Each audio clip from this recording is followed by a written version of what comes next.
Hello, can you hear me? Yeah, can you hear me? Oh, I can't hear you. Can't hear me? Oh, 1 second. So let me. I can hear you, David. You can hear me, Matt? Work on some things. Okay, that's better. Okay. Hey, Patricia. Hey, Victoria. Hi. Can you hear me all right? Yeah. Awesome. Good to see you. Look at Dr. Matt getting a shout out in the chat. Yeah, this is a great day. I feel like all my friends come together. Got my DCU friends, my Henrico friends, and my Goochland friends. It's awesome. This is all a big celebration for your dissertation defense, Matt. Oh. Congrats again. It was a great dissertation. If anybody's interested in virtual reality, they should reach out to Matt. It's some super cool stuff that he's doing.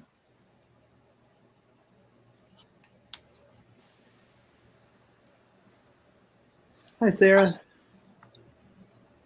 Hello. Both of the Sarahs jump on at the same time.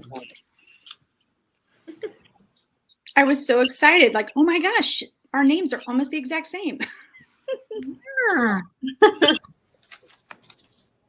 You're the only two Sarahs I've ever known that have a SE spelling for their name, and you're both on the same panel. That's so exciting.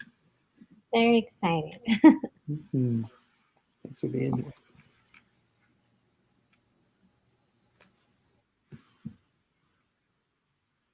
Alma, how was your session this morning? I got to attend some of it.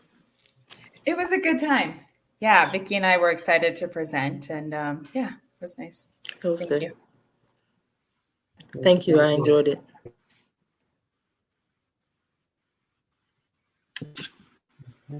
Thank you. I think we have everybody here. Let's see.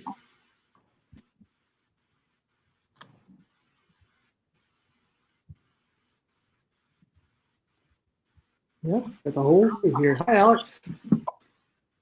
Hi.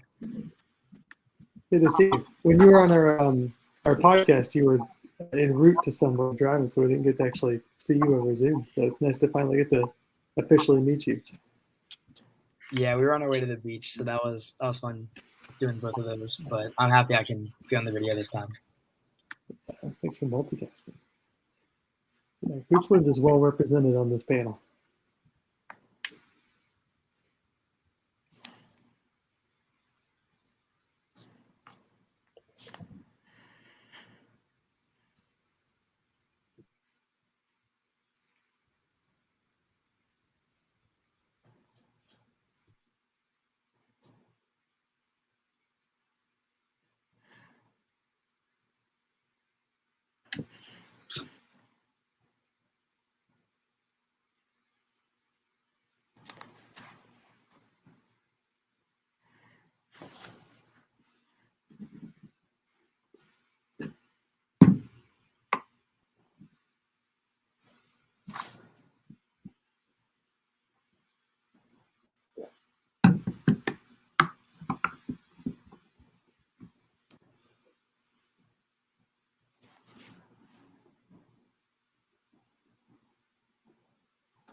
I'll give folks a couple more minutes to join the session. Last one of the day. What a big day it's been.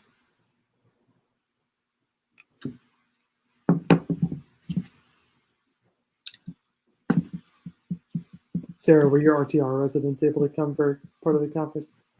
Awesome. Yes, they have been well represented today. I saw at least one of them among our participants here. I see Bria. Yay.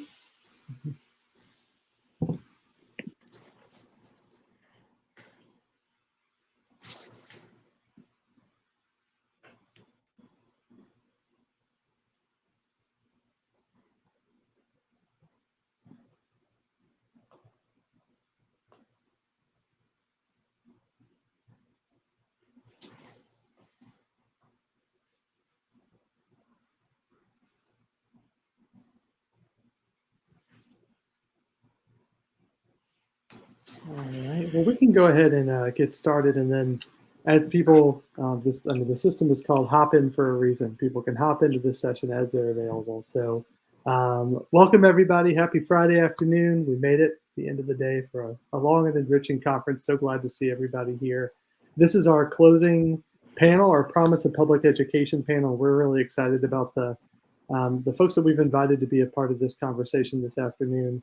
The people who are on this panel were also on our podcast series this summer. So we did a special podcast series in connection with the conference called the Promise of Public Education podcast series, where we looked at multiple facets of public education in a new era that included teaching, special education, student services, school leadership, high school and college, and digital equity in a new era. And so those are some of the topics that we're going to be talking about today.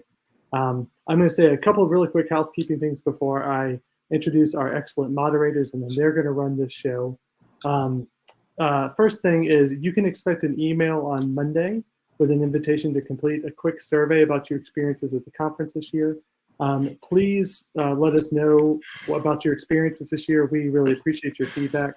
We always take that very seriously as a planning committee to update the conference for the next year. And our theme for each year a lot of times has been something that's been recommended in the evaluation. So you can also suggest a potential theme for our next conference, which is great. And then the next thing I'll say is go ahead and save the date for the 2022 MERC conference, which is going to be on Friday, October 22nd, or Friday, October 21st, hopefully in person this time at the VCU Academic Learning Commons. That's our goal. And if it's in person, we feed you lunch too. So you actually have a lunch break for an in-person MERC conference. And so throughout the panel presentation today, we're going to have around 60 minutes for this discussion. Please feel free to post questions that you might have in the chat. We're going to save the Q&A for the end, but I'll keep an eye on the chat throughout this and share with Victoria and Alma, our moderators.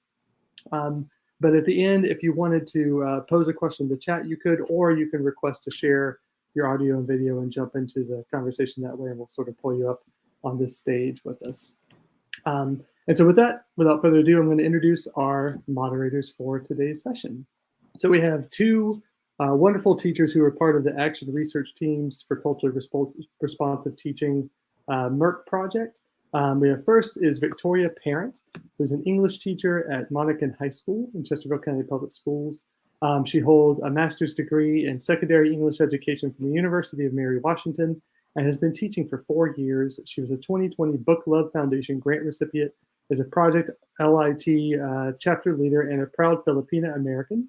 She is interested in action research, culturally responsive teaching, education and empowerment, and co-creating classroom spaces where students feel an authentic sense of belonging. Welcome, Victoria. And then we have Alma Kenup. Alma is in her 11th year in education. She currently teaches English at Quioccasin Middle School in Henrico County. During the course of her teaching career, Alma has experienced education in various U.S. states and marks her time teaching students in a bilingual education program in the United Arab Emirates as a career highlight. She's a passionate advocate for more equitable systems in education that serve both neurodiverse and culturally rich populations. She is a lifelong learner and is always looking to improve her craft. Thank you to both of our moderators who will now introduce our panelists. All right. Thank you, David. Happy to be here. I'm going to start by introducing Matt Caratachea, who is the coordinator of technology integration and innovation with Goochland County Public Schools. Again, Matt is the coordinator of technology integration and innovation for Goochland County Public Schools and recently earned his PhD in curriculum. So congratulations. Curriculum, Culture, and Change from the VCU School of Education. His interests in both research and practice include teachers and students using technological tools paired with maker-centered learning to create artifacts of learning. Currently, his work focuses on the possible intersection of virtual reality and maker-centered learning. Matt was featured in the Digital Equity in a New Era episode from the MERC podcast series. Welcome, Matt. Hello, everyone. This is Alma, and I have the pleasure of introducing Erica Daniels, school counselor at Vernon Johns Middle School from Petersburg City Public Schools. Erica Daniels is a school counselor at Vernon Johns Middle School in Petersburg City Public Schools. She has 15 years of experience as a school counselor in both the middle and high school setting. She is passionate about working with students and being a leader in her school community. She is also a doctoral candidate at Regent University in counselor education and supervision. Erica was featured in the Student Services in a New Era episode from the MERC podcast series. All right, and now we have Sera de Arment, who is an assistant professor of counseling special education at Virginia Commonwealth University's School of Education.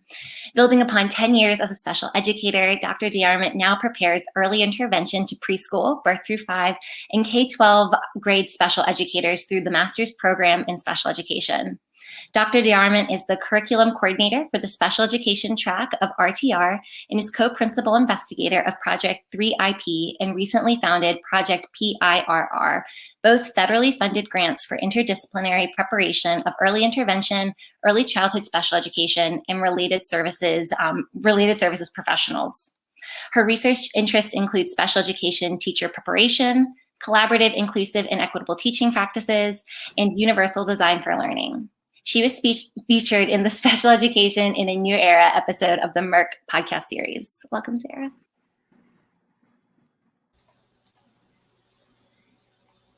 All right, and it is my pleasure to introduce Sera Lee, second-year pharmacy student at Virginia Commonwealth University. Prior to starting pharmacy school, Sera was a certified teacher in elementary education, art, and biology, with experience teaching in both charter and public schools in Colorado and most recently in Virginia.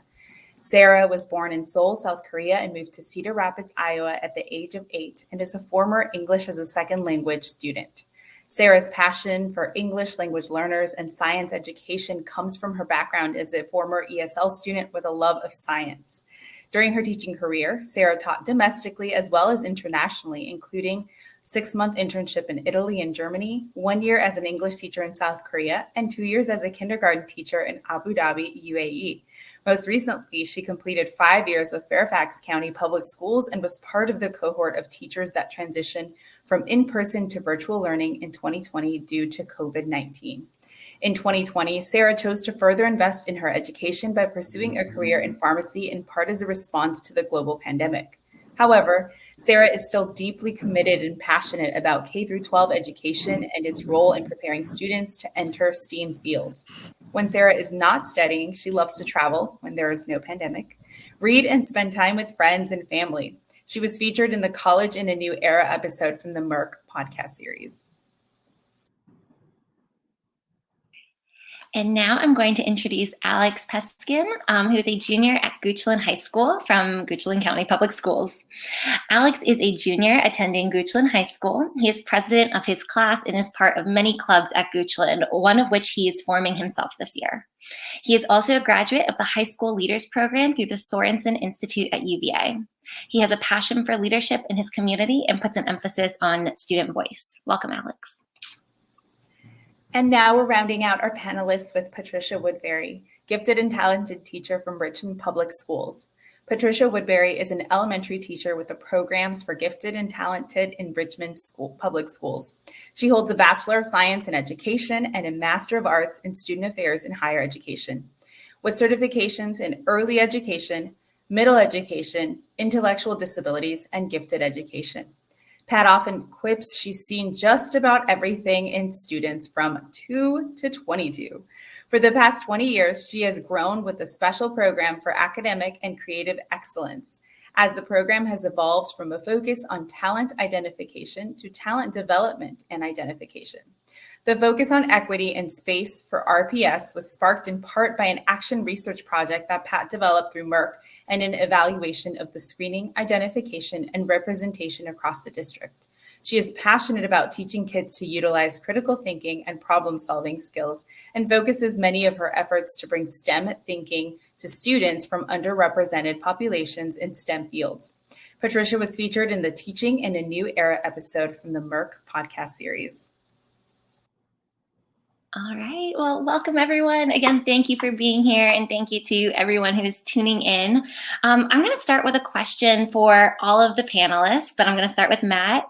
How have the events of the past year and a half impacted your work and you? I know this is a huge question, but just briefly, how have you been specifically affected?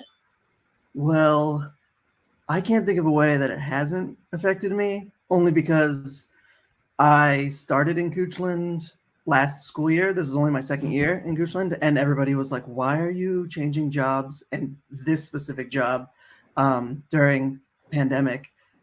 And it just seemed like a really fun opportunity. There were challenges. I came from Henrico and then moving to Goochland, just seeing the different challenges between the two divisions was interesting. But then I had never worked in a rural school division, and seeing the way that no matter what you did to try to give somebody internet access, you can't solve every problem. So we'd have to be creative with where kids were learning, but also how they were learning. And that was a really fun challenge. And it was nice because I had a team of amazing educators working alongside me. And I don't think I would have liked to address those challenges in any other place but Goochland. It was intense. Wow. Well, the kids are very lucky to have a technology guru like you by their side through this year. Thank you, Matt. I'm going to now have Sarah the Arment share. How have you been affected this past year?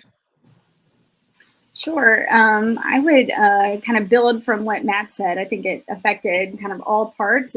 Certainly in my role as faculty, it taught me new things about what accessibility means. It kind of opened up and expanded my practice as, someone who's a special education teacher at heart, even though now I work at VCU all the time. But it affected me deeply also because I am a parent to young children. So I have an elementary age child, and that put me right back into teaching mode because I was teaching my child virtually at home and helping support that while also, doing my full-time job. And so it took the word like flexibility and the word grace to a whole new level, and also multitasking, I think. So, yeah. We have multitasked like never before, and I feel you with the special education component. I'm a collaborative teacher as well, and it's been really challenging and reinvigorating in some ways this past year. All right, Alex, tell us about your experience this past year. My experience in the past year, definitely the biggest thing was just learning how to use all the new technology, and there's also been a lot of new methods, I guess, to kind of teaching. I know a lot of my teachers have used and are still kind of experimenting with a flipped classroom, which is where we do the learning outside and then do work on what we learn in class. And kind of learning all these new methods and all the new technology has definitely been a challenge. And then probably the biggest thing was just kind of staying on track and on top of your work because you're not in school. Last year I wasn't in school to have somebody kind of telling me to keep my assignments up and stay up to date. So it was kind of a lot of managing my own dates and my own time. It's going to make you very successful in college, Alex. Good job. Congratulations for making it through so far. Now, Patricia, how about you? My experience led me to learn some new things. So this old dog who's been in education for a while had to learn some new tricks. The pandemic and closing on March 13th, 2020, totally revamped my world. Had to learn a new way of existing, not only as an educator, but as a mom, as a grandmother, as a community member. Entire life had to be re-examined, and I had to re-examine how I engaged my students. In doing that, I had to learn some new things quickly. On April 1st, I realized that this shutdown was not going away anytime soon. And I had to adapt, adjust, reformat.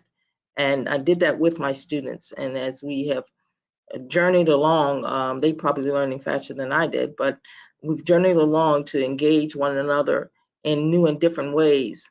It has been a really delightful experience and forged me into a path of trying to learn other things new. I learned to foxtrot this summer. I'm going to be participating in a knitting class online. So I'm trying to put myself in that mindset of the students who are learning new ways of being in school. As we return to face-to-face, I'm not going to let go of those things that we learned through the pandemic and in using technology and having my students to be critical thinkers as they use the resources. So it's more and more important that we teach students just to think. And I find my job even more important now because there's so much information and misinformation available to students that they have to weed through and understand not only the resources, but the purposes behind the resources. And giving them some life lessons. Also, students had some social emotional issues that were occurring with the pandemic. You know, many of our students knew Breonna Taylor's and right in their own backyard. That was nothing new to them. Many other people awakened to the life of being in America for many of our students that we had not taken advantage of knowing before. We didn't know about their funds of knowledge and the trauma that they went through. And so some of the things that were put in place during the pandemic have helped all of us refocus on mental health and on our social emotional learning. The holistic experience of learning, so important. Everything that's challenged us has changed us, and like you said, we can't deny what we have learned and experienced. We have to use it to forge our path forward. Thank you, Patricia. All right, Sarah Lee, can I have you share? Absolutely. So I'm so glad to be here. But I guess I feel very fortunate because, you know, having a teaching background, and then last year when I started pharmacy school, I kind of feel like I had a dual lens. So I know how much work the teachers had to do to sort of pivot and go from like in classroom, in person to virtual.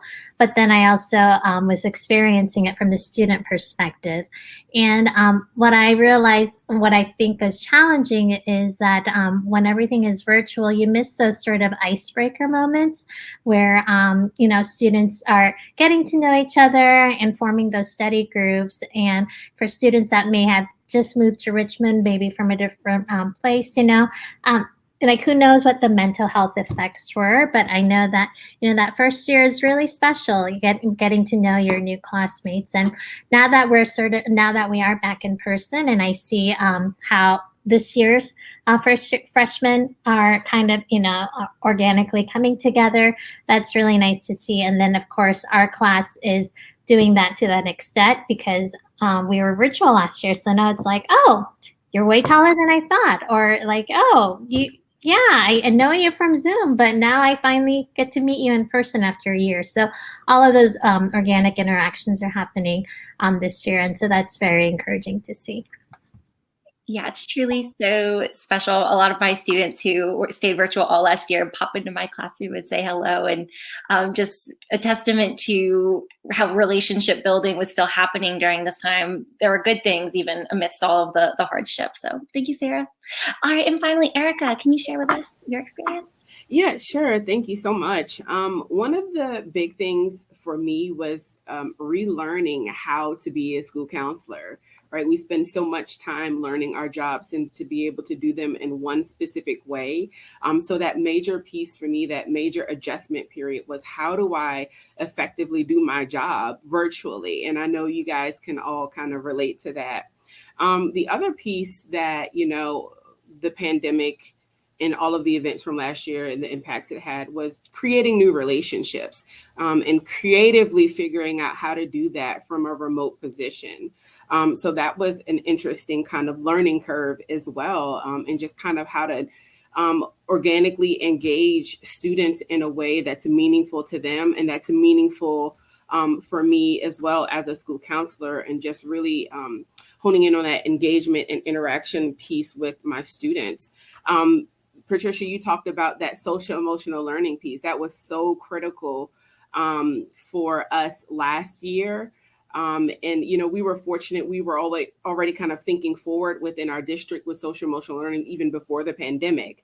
And so we really kind of hit the ground running with that. And especially this year as well as we've moved to in-person instruction. And then I think for me personally, I was challenged in the pandemic in the sense that I'm naturally an introvert, right? Not to the point where I can't communicate and socialize with people, but just kind of needing that time to just kind of relax and reset. I felt like I was constantly engaged, right? Constantly engaged virtually, Zoom, and then constantly engaged at home with my family. So I kind of didn't have a break. And so that was one of those adjustment pieces as well. And just really kind of helping students work through this piece of forced independent learning, that the pandemic had created with us having to go fully remote for most of last year. And most of our students stayed remote, even when we had the opportunity to come back in person, just kind of that, really helping them figure out what that looks like, but then also continuing to use those pieces of technology even today, and creating the accessibility to parents and students in a way that we may have never even thought about before the pandemic. So that's kind of been my experience so far. Thank you so much, Erica, for sharing that. All right, Alma. So in considering that common thread of how the pandemic has impacted education, Patricia, this question is for you. How have your experiences in remote instruction during the pandemic impacted you as a teacher? What have your students in RPS needed to be successful during this time? And how do you expect the teaching profession to be different moving forward? As I said earlier, I had to learn some new tricks. I had heard about Class Dojo a time or two in Google Classrooms, but had never really used a lot of the computer technology tools because I'm an itinerant teacher. As a teacher of gifted students in Richmond, I'm resourced out to various schools, which means I'm basically a vagabond with my school materials in my trunk. And so I don't oftentimes have access to the technology in the schools when our teachers, our classroom teachers, are sharing computer cards. I'm just not in that rotation. With the pandemic, our students, even at the elementary level, were one-to-one on the technology. And we had not planned, that I'm aware of, that kind of relationship before with our elementary students. We had just rolled out one-to-one with middle school students and high school students in Richmond. So we found ourselves in a situation with both teachers and students having to learn the technology, problems with connections, and having to have hotspots for students in various areas. It was a challenge. It was indeed a challenge, but our students weathered the storm. They stuck in with us, they hung in there, and as long as you provided something for them to do and challenge them in thinking, they actually participated. They actually wanted to be involved. So that was a bright spot.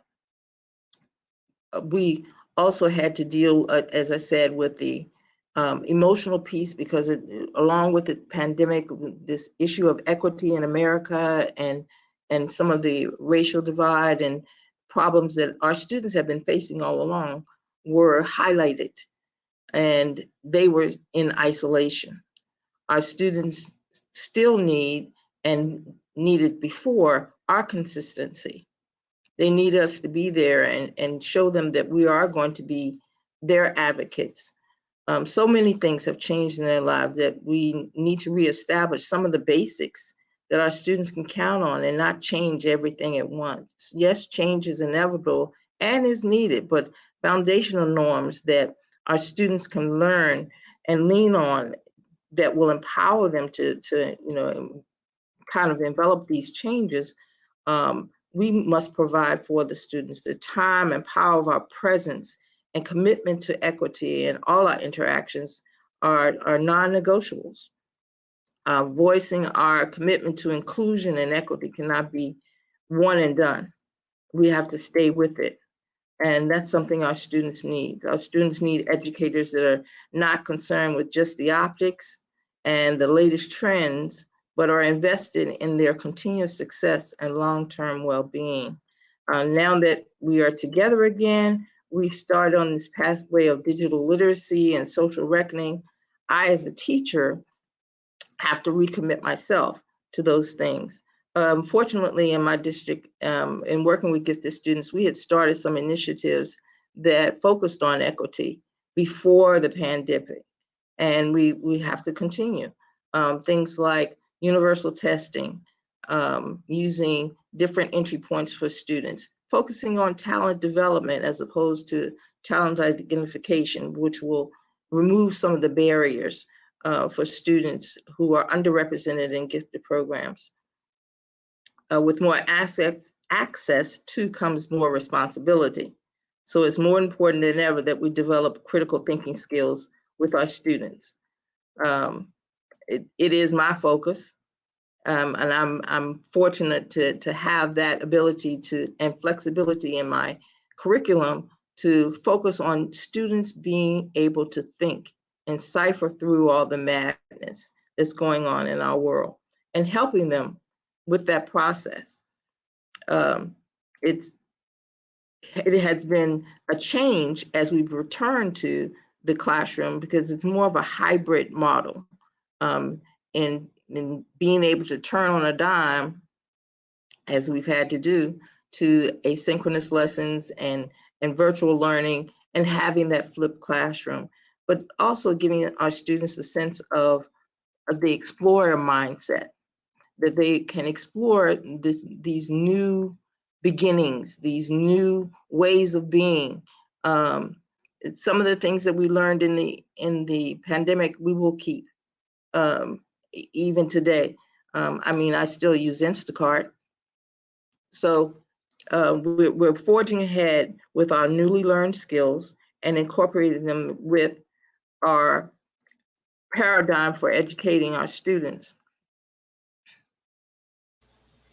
Thank you for shining a spotlight on that need to have equity and inclusion, not just be an episode in our educational journey, but rather a focus going forward.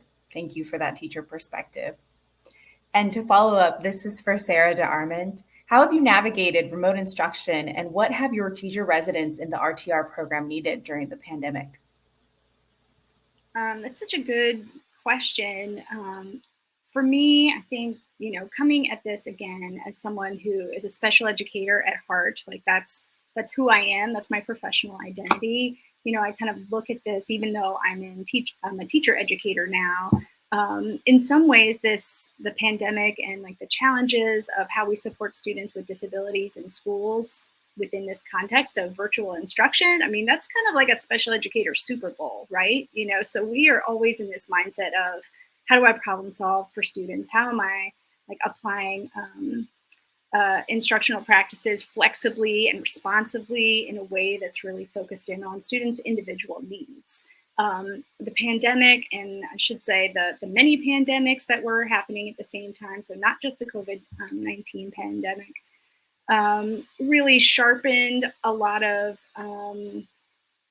focus on needs around accessibility and equity when it comes to providing services for students with disabilities. So not only are there all the challenges that students without disabilities encounter, but when you're a student with a disability, and particularly if you occupy other marginalized identities, those challenges can just be kind of exponentially compounded.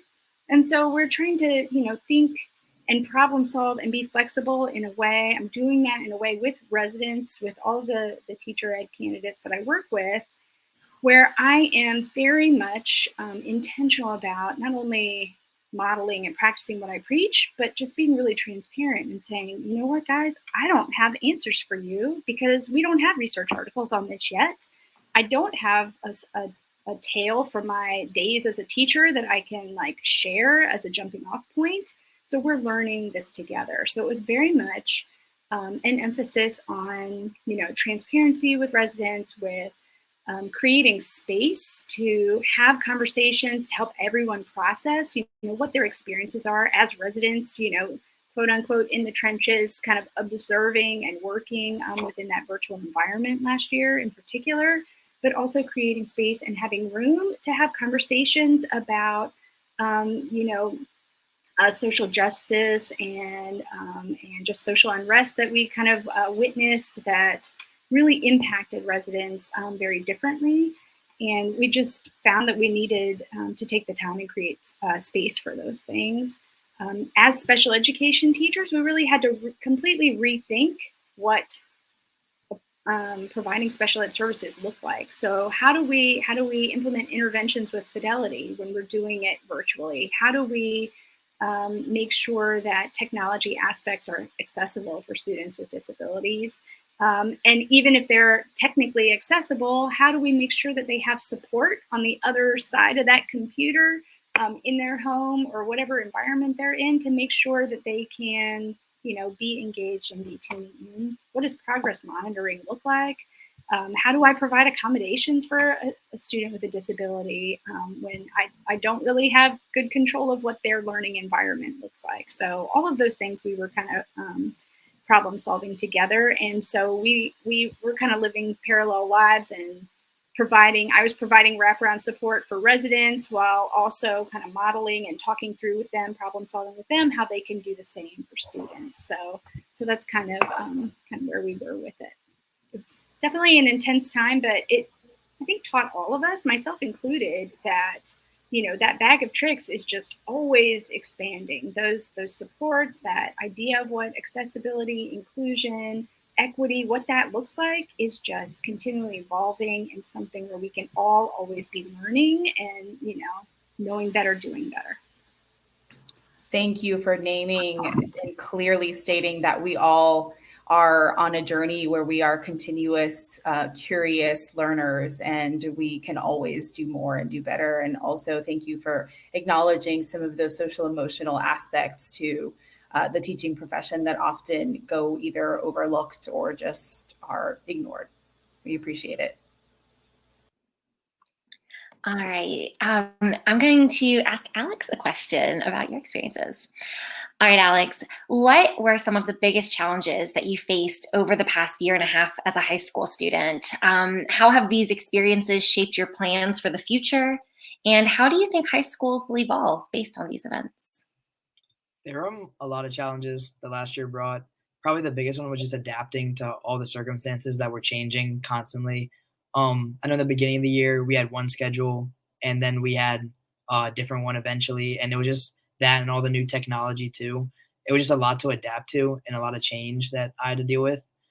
I also think that kind of not being in the classroom and being in a virtual classroom was a big challenge, and just kind of not having the teachers around to just kind of say, do your work, like just in front of you.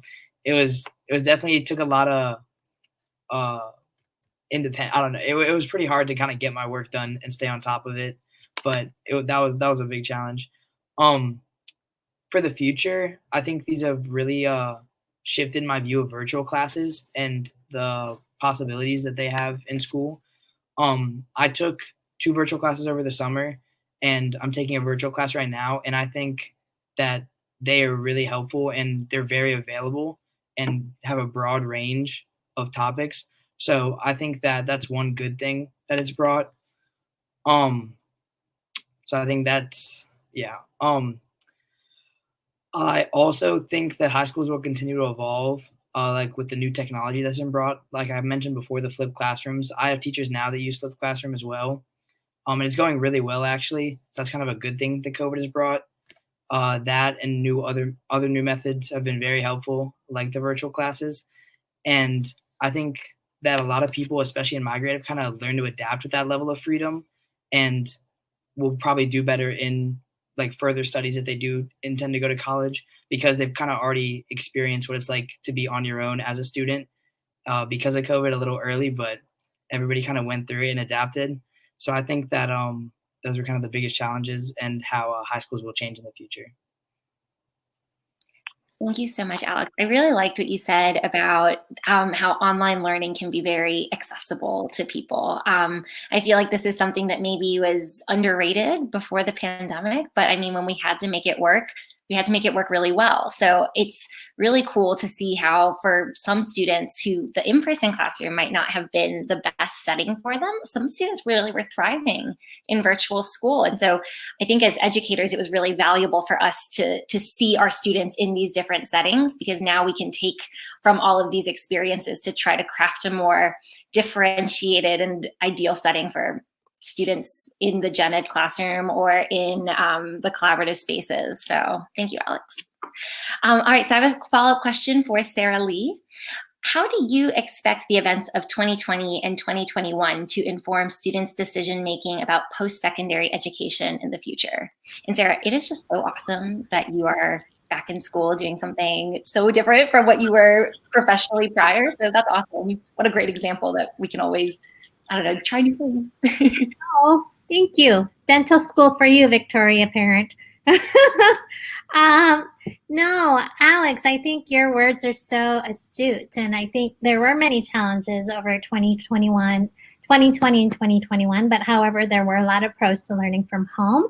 I personally felt like I was being more productive and I could sort of limit my distractions and take intermittent breaks when I needed to. So like, you know, professors are great, but sometimes I just need to turn off my video and rub my dog's belly, and then like, okay, now I'm back, I'm focused, you know. And I always had a positive view of online learning because I received my master's degree in curriculum instruction from in UAE in Abu Dhabi while I was teaching over there. And so obviously there wasn't really a university that I could attend to. So I chose to get my master's degree online.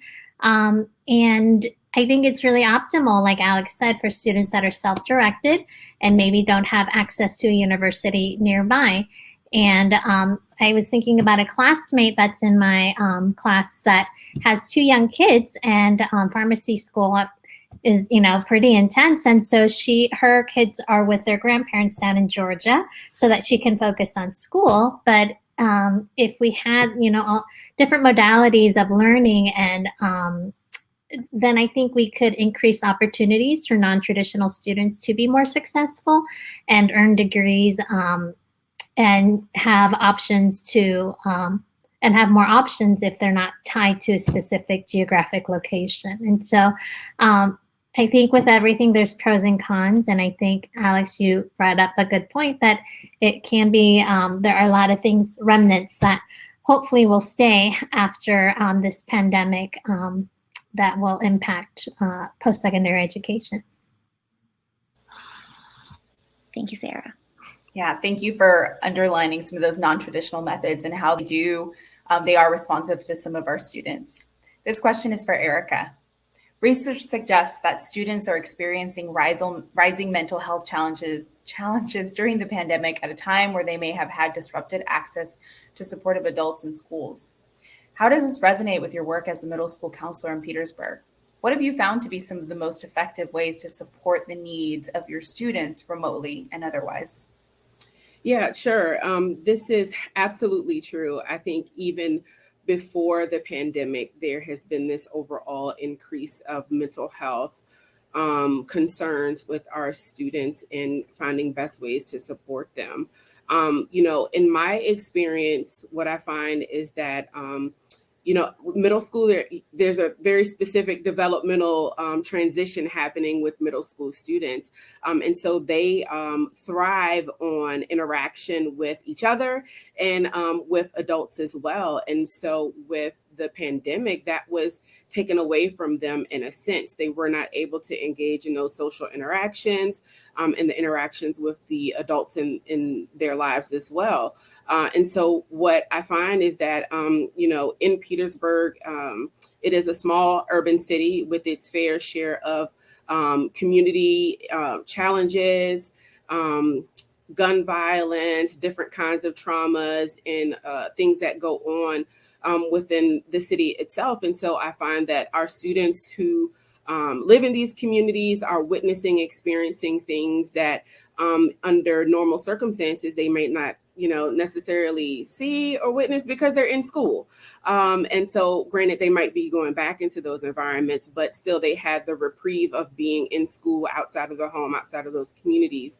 And so we find that, some of our students are struggling with that. And even though we're coming back into the school building now, they're still processing some of the things that they've experienced over the pandemic, related to, violence, other traumas, COVID-19 related traumas, grief and loss, things of that nature. So they're here, and we're processing through those things with them. And so social emotional learning becomes critical. Our district invested in a curriculum where our teachers are able to help implement this through an advisory period. But our students still need a lot of that attention. I've been in the classrooms a couple of times already with my students, and every time I walk into the classroom, it's, can I go with you, Ms. Daniels? Can I come? Can I come? Because they want that interaction, that personal interaction, that one-on-one with a trusted adult, so that they can talk about a variety of different things, even if it's from what's your favorite movie to what's your favorite snack kind of thing. And so our kiddos are desperately looking for that. And I think the pandemic has revealed a myriad of access and access issues and inequities as it relates to accessing mental health services.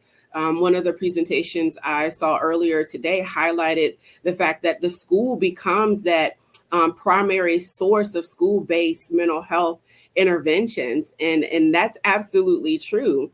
And, we work really, really hard to meet the needs of our students through, school counseling, behavior specialists, therapeutic day treatment programs, and things of that nature to address this increased mental health needs of our students as a result of the pandemic.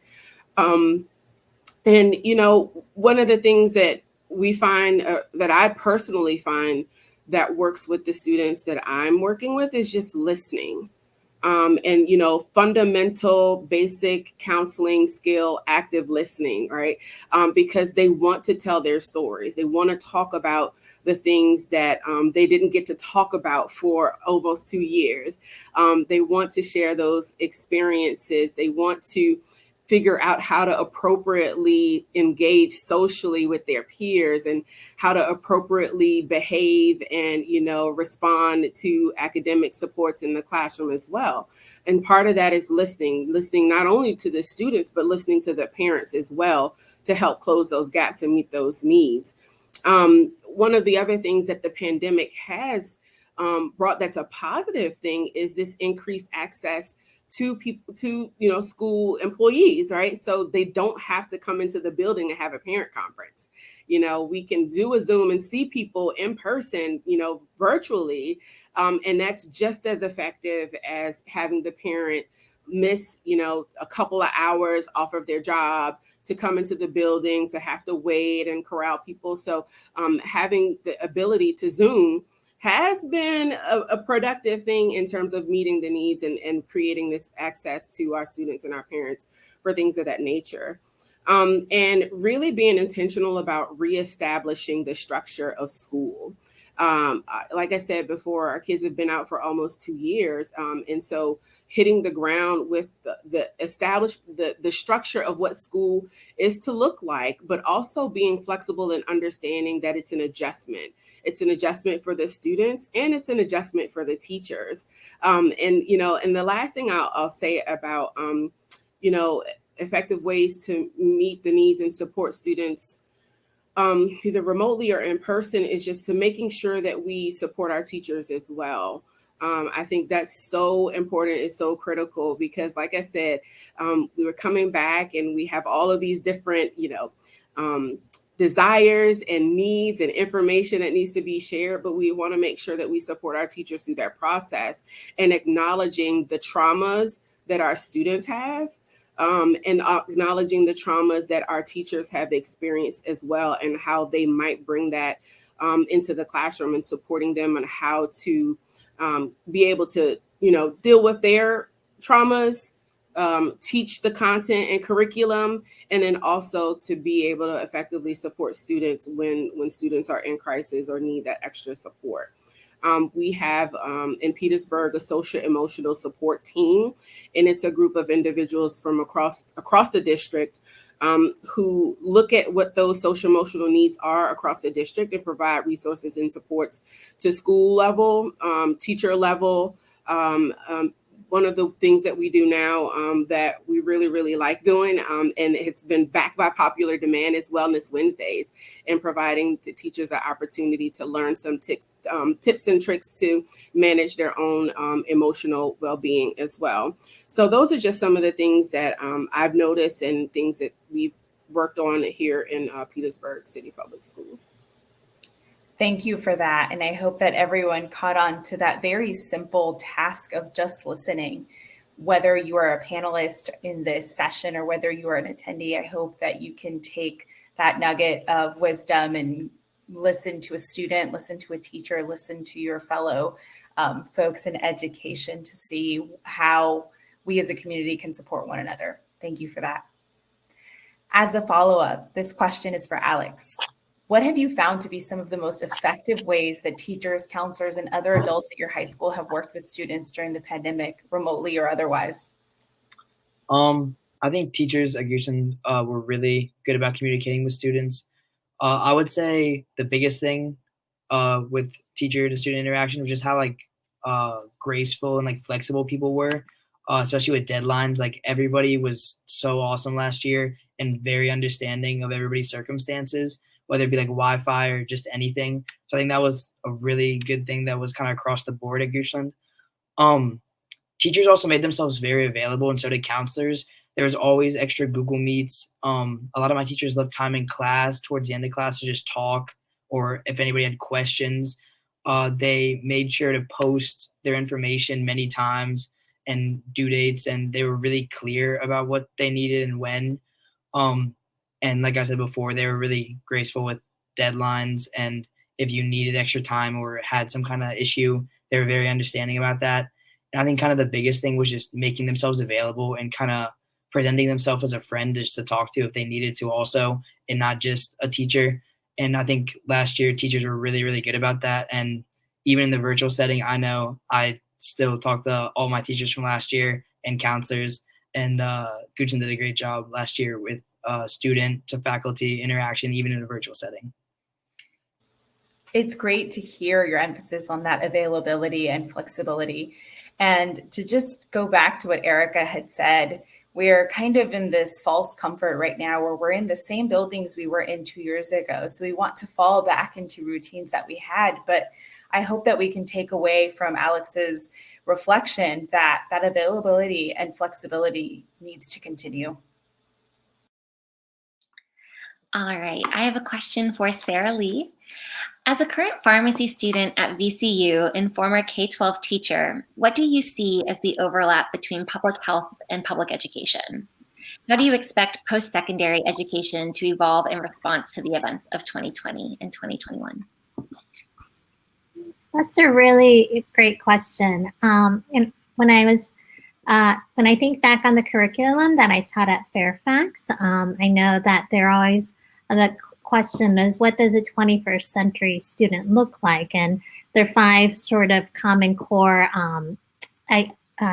standards were to be able to communicate, collaborate, creative thinking, global ethical citizen, and being goal-oriented and resilient.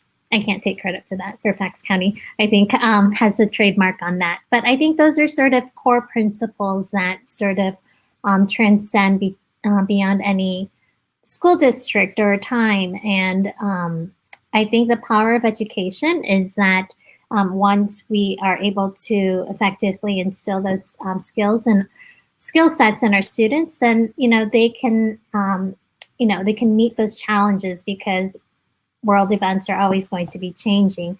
And what I noticed in 2020 and 2021 was this sort of gap in public health about those people that really understood what viral transmission and how infections are spread, and then people that really didn't have that sort of basic core knowledge. And then it sort of came head to head with the mask disagreements about wearing masks in public. And to me, that wasn't like a political issue or red states or blue state issue. It was, I think it came down to public health education and the fact that we did not everyone understands how viruses are transmitted. And so I think moving forward, I hope that we invest more in public health education.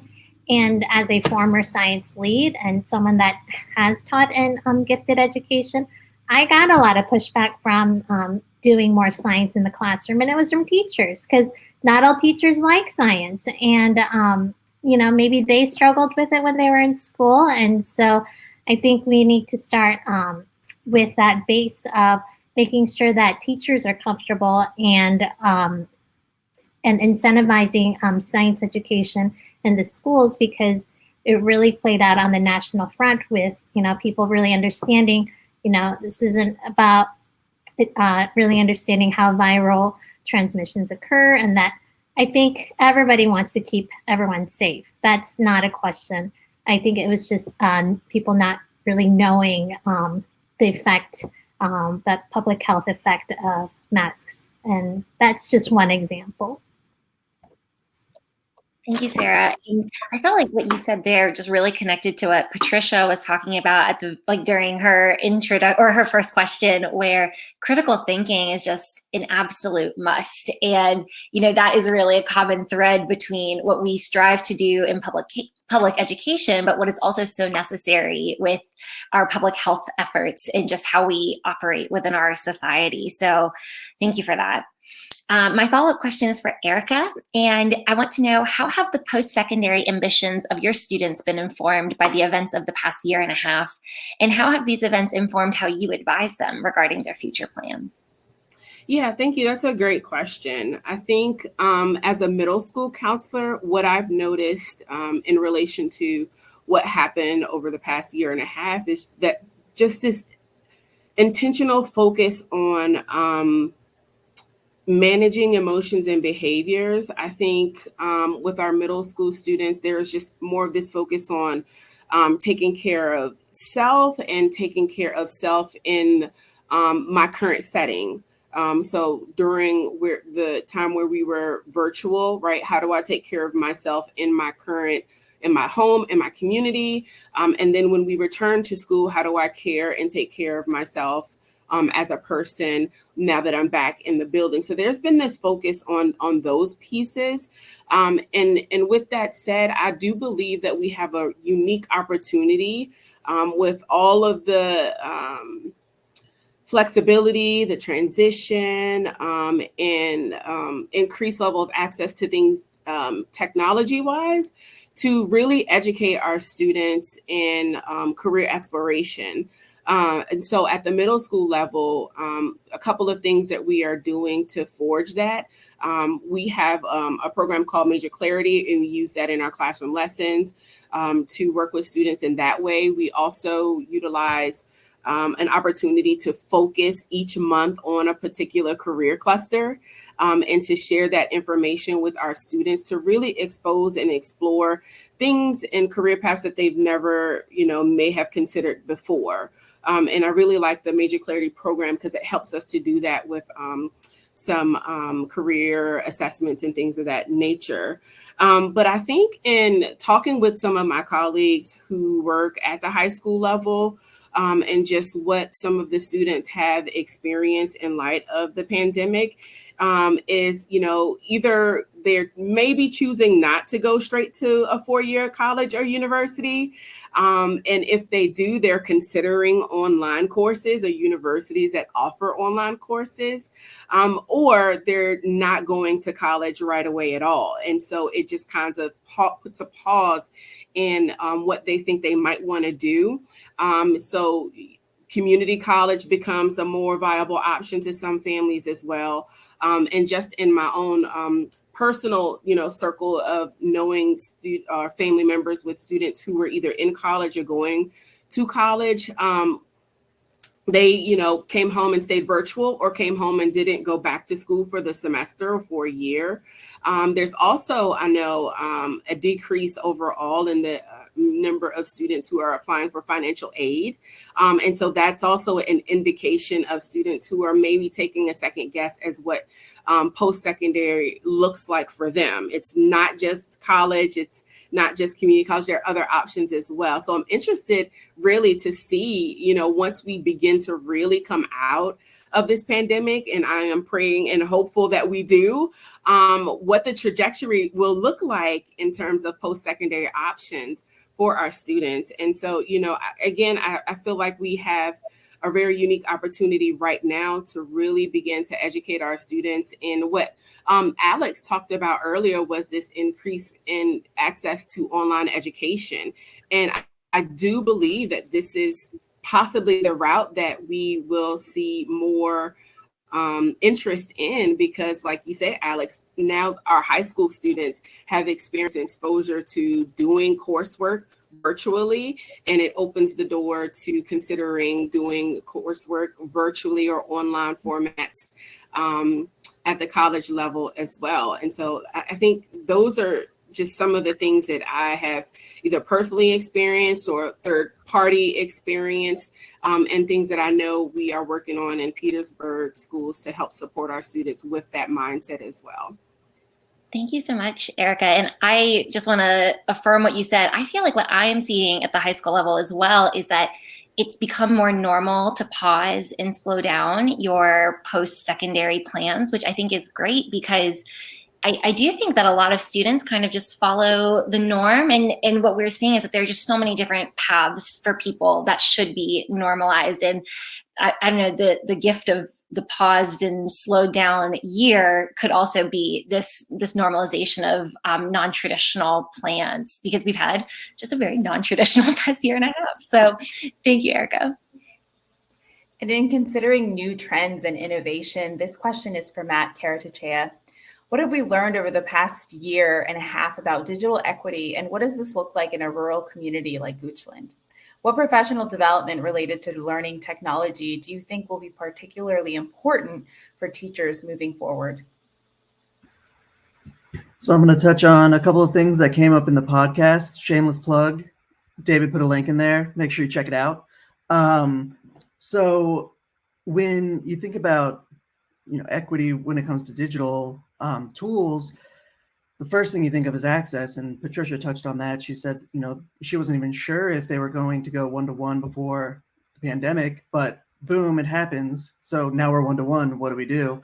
We were lucky in that we were already one-to-one pre-K 12. So we didn't have to deal with that.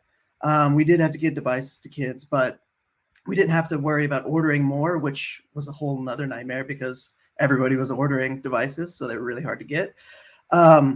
But we did have that, like I touched on earlier, that divide of access to internet.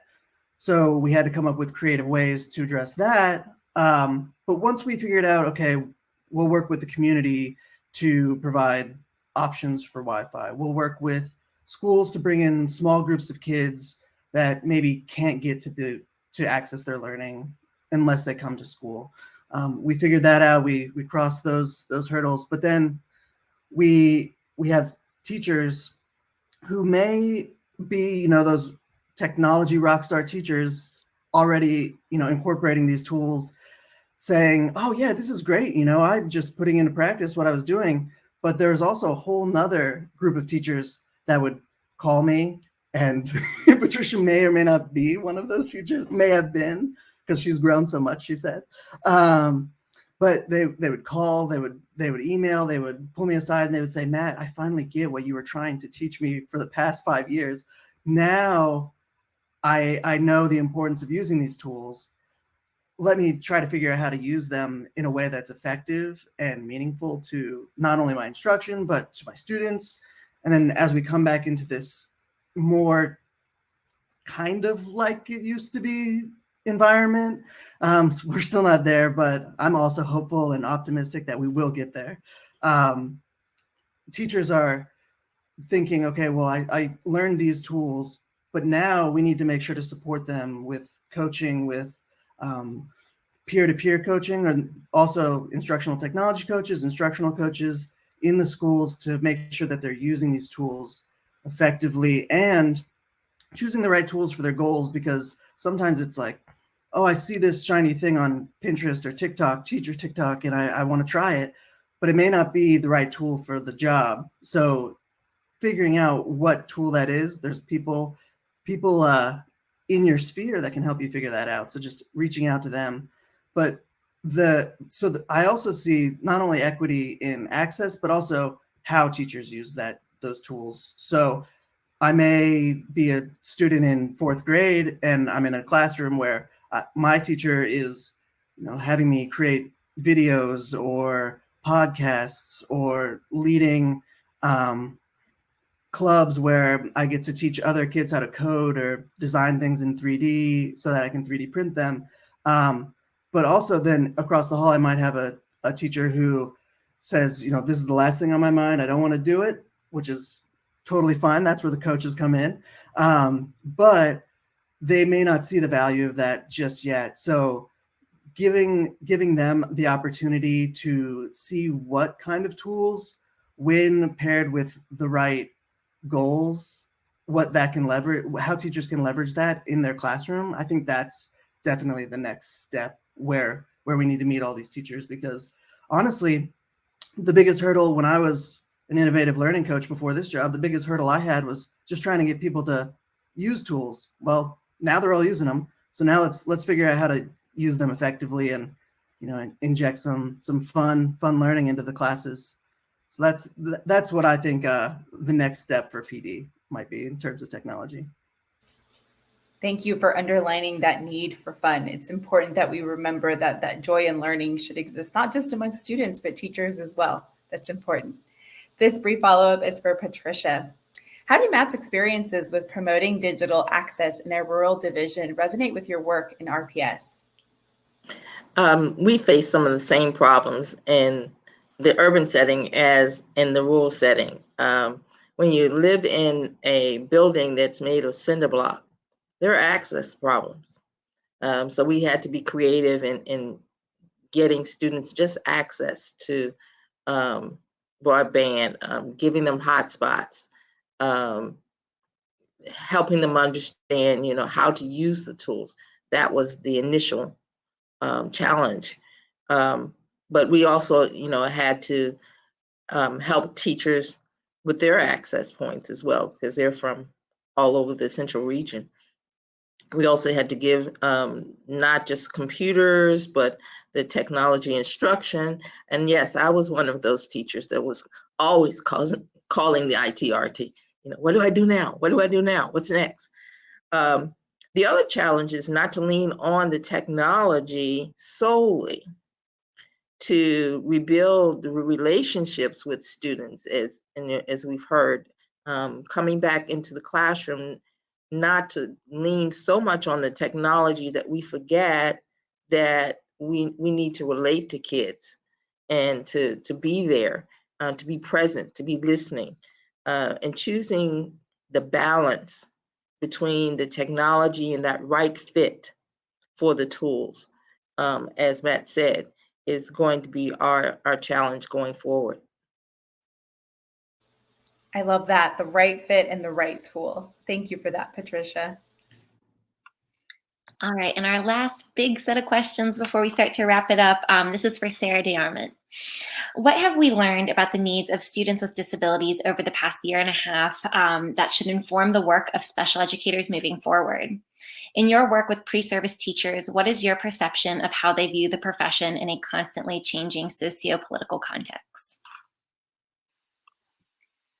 So, of course, in special education, we look to research, right, to understand the needs of students with disabilities, how best to address those needs. But research is really just emerging. Like we're still in the middle of, these multiple pandemics in the current, educational context. So what we do know, and some of these things I touched on earlier, are just, needs for students with disabilities around accessibility and around kind of reframing how we look at providing individualized, specially designed supports for students that meet what their needs are given a new learning landscape. And so, so much of what my colleagues on this panel have already mentioned, just really ring true. I've been like furiously writing notes over here, like, oh yeah, exactly. Like Patricia, you were just mentioning the importance of relationships, and that's one key thing. So in special education, we tend to partner very closely with families, really throughout. Oh my gosh, I'm so sorry. That's my, don't judge. I have a house phone. But we tend to partner with families anyway because they're a critical part of that IEP team. But as kids get older, in secondary grades, we may have less of that relationship with families. Well, the pandemic really sharpened that focus on how we really need to be collaborating more, developing those relationships, not just with the students themselves, but also that wraparound relationship with the family, the caregivers, the guardians, whoever is there to be supporting that student when they're not in school. So that's been really key. The pandemic has just kind of amplified, the need for focus on inclusion, for expanding what we understand as inclusion. It's not just students with disabilities, in a general education environment. Like it's broader than that. It takes into consideration, all of their intersecting identities. It takes into consideration, what does access to a general education curriculum look like? Access to high quality instruction, what does that look like? And so, I think I heard this in an earlier session from a presenter in session 12, Candace Weather, and she really talked about the importance of authenticity with students. So, not hiding information from students, hiding information from parents, but kind of being honest and open, seeing students themselves, seeing families as collaborators in all this, as part of that problem-solving team, as people with really important voices in kind of shaping what instruction is going to work best for them, what supports are going to work best for them, and applying that universal design for learning sort of mindset, not only to our instructional practices, but really just like our professional engagement as special education teachers. So how do we think from that universal design for learning lens, where we can offer, multiple channels for families to engage with us, parents, caregivers, guardians. So it's not just, well, this is the one option for how we can do it. And if you can't do that, then that's it. That's all we're going to do. This environment has really just made the need for universal design for learning to support all students, not just students with disabilities, but just really emphasize that. And so, in special education, I like to think of it as a field where it's like, what, the bigger the challenge, the bigger the opportunity. We don't enter into this work thinking it's going to be easy. Probably no person going into education thinks it's going to be easy. But it's about, meeting challenges, addressing challenges, identifying them, and then figuring out ways to support them, to accommodate new strategies, all of those things. And so it's this, cool opportunity for that expanded skill set to be applied and for coming up with creative solutions to meet students' needs. And I really don't see us ever going back to, a quote unquote traditional approach. We're not going to unlearn all the cool technology skills that we built because we were forced to build them, right? And kind of really quick, short order, get skillful with technology. But I like what Patricia said earlier about being thoughtful about how we choose them, like what technologies to use, and for what purpose, and that goodness of fit between technology applications and special education, individualized needs of students. So I'm just looking at my notes to make sure. Oh, one other thing, I think the second part of your question was about, how do pre-service teachers view the profession in this constantly changing context. I think it's the bottom line is kind of like, oh man, this work is no joke, right? Like this is serious business, and we have to take it really seriously. We have to be in like continual, reflection mode and be really thoughtful, putting our whole selves into this work. It kind of has to be soul work, really. But also we've underscored the need for teachers to really take care of themselves in the work as well, and to model that for students.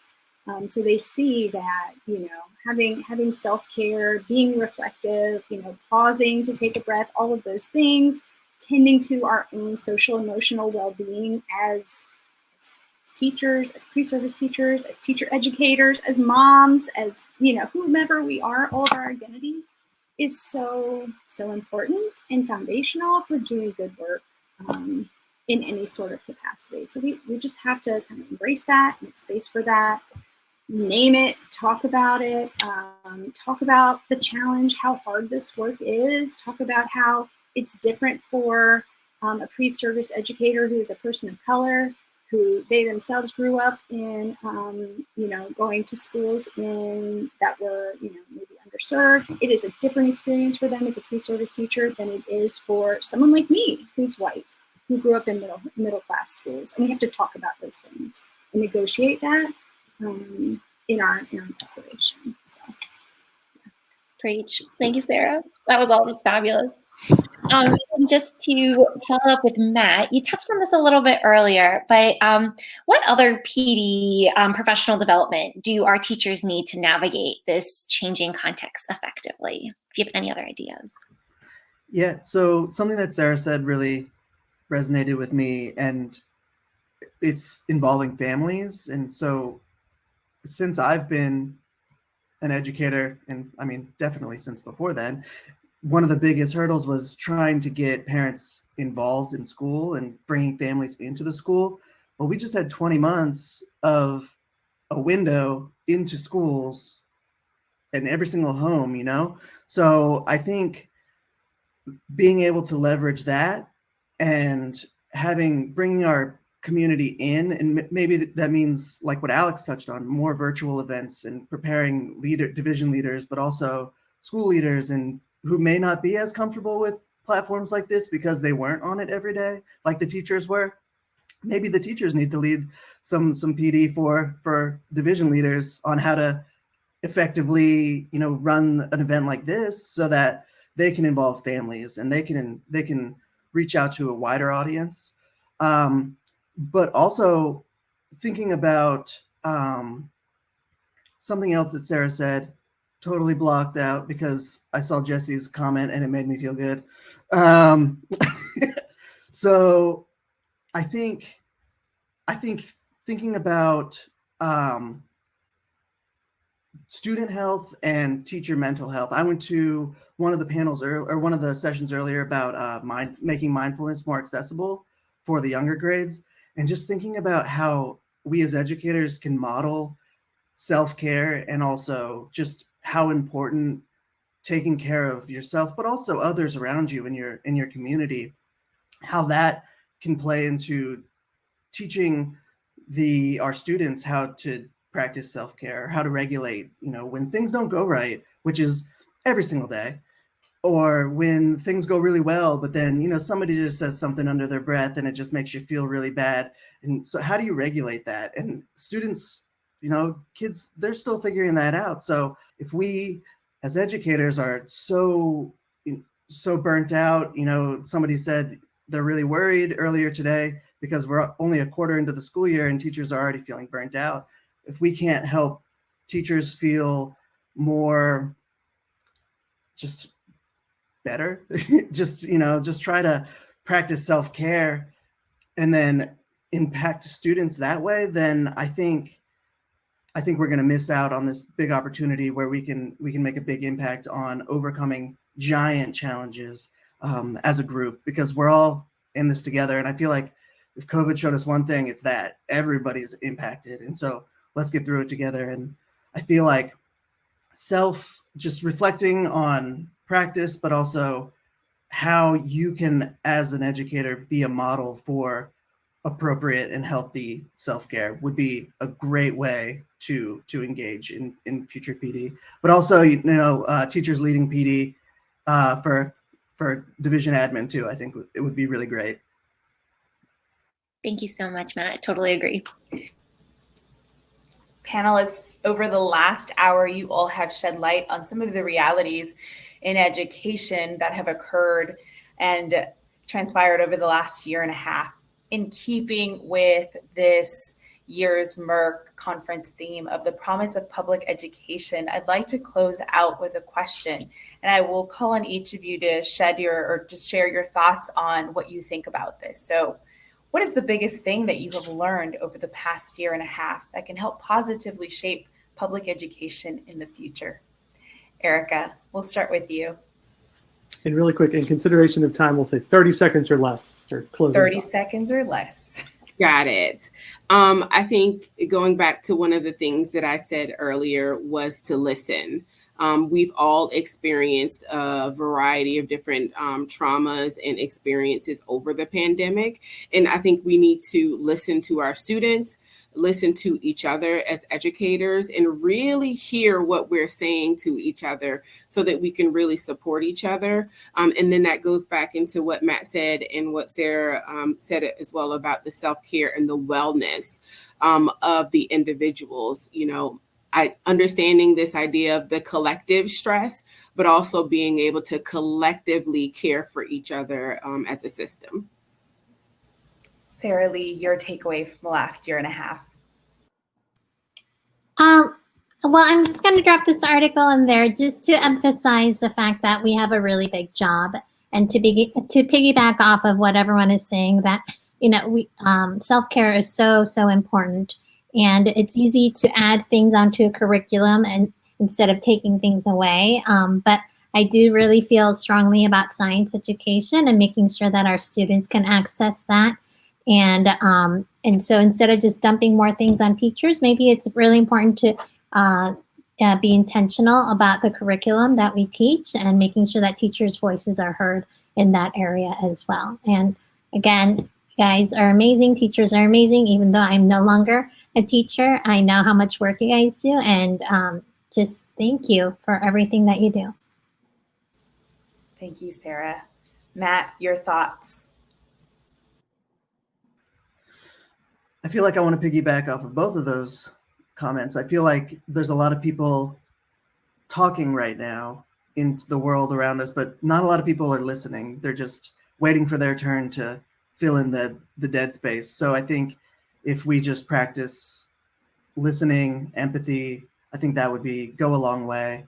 And just intentionality on what teachers are doing in the classroom. Just take a step back, take a beat. We're used to going. Let's reflect and let's figure out why we want to do this in our classroom, and then what's the best way to get there. I like that, emphasizing intentionality. Sarah Arment, your thoughts? Yeah, just continuing to build from what others have already said. But to me, my mantra has been in all of this, whether it's self-care or trying to care for those in my care who are related to me and who are just part of my professional family, is really making space. So when we see a need, other things can wait. We will get to it. We've got to make space to take care of ourselves in whatever moment we're in, meet each other where we are in order to accomplish those things. Self-care. Love to hear it. Patricia. My takeaway is that chaos brings opportunity. This confluence of pandemics is the perfect opportunity for reform and education for real.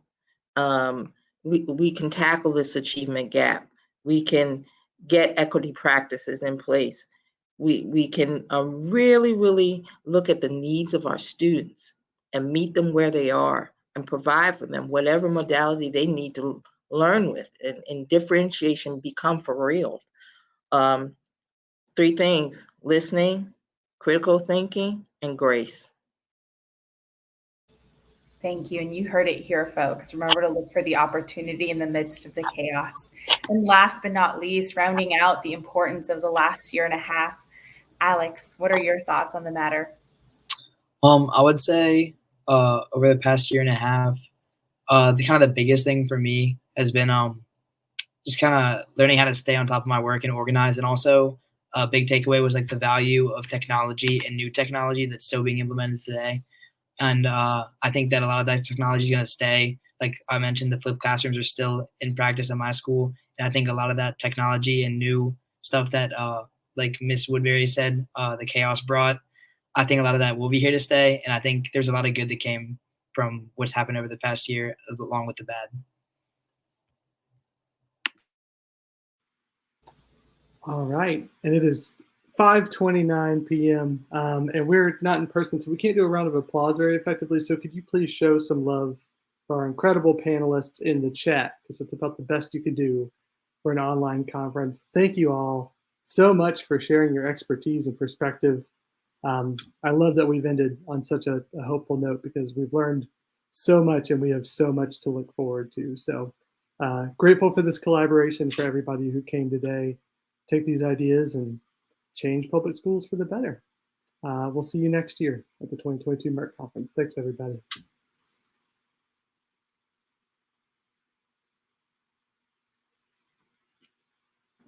Thank you, David.